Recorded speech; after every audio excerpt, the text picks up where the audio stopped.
आत्मीय विद्वज्जन हार्दिक स्वागत गर्न चाहन्छु यो च्यानल मार्फत तपाईहरू सबैजनालाई। आज मैले एउटा नयाँ विषयवस्तु लिएर उपस्थित भएको छु। चन्द्रवास चक्रम, चन्द्रमा कुन दिशामा बसेको छ र त्यसका आधारमा हामीले यात्रा गर्दा कसरी गर्ने भन्ने विषयमा आज हामीले चर्चा गर्छौं।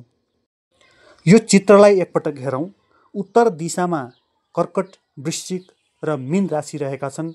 पूर्व दिशामा मेष, सिंह र धनु राशि रहेका छन् भने दक्षिण दिशामा वृष, कन्या र मकर, त्यस्तै गरी पश्चिम दिशामा मिथुन, तुला र कुम्भ राशि रहेका छन्। सबैभन्दा पहिले हामीले जुन दिनको चन्द्रमाको अवस्थाका बारेमा हेर्नुपर्ने हो। त्यस दिन कुन राशिमा चन्द्रमा रहेको छ त्यसका बारेमा पात्रोद्वारा, पञ्चाङ्गद्वारा हामीले पत्ता लगाउँछौँ र त्यसअनुसार जुन राशि त्यो दिन परेको छ त्यो राशि अनुसार हामीले दिशा हेर्छौँ।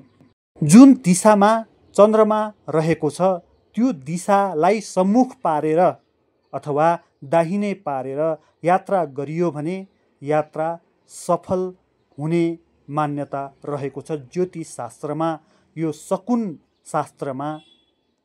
आत्मीय विद्वज्जन, आजका लागि यति नै। अर्को भिडियोमा भेटौँला। त्यतिन्जेलसम्मका लागि बिदा दिनुहोस्। भिडियोलाई लाइक, सेयर र कमेन्ट गर्न नभुल्नुहोला।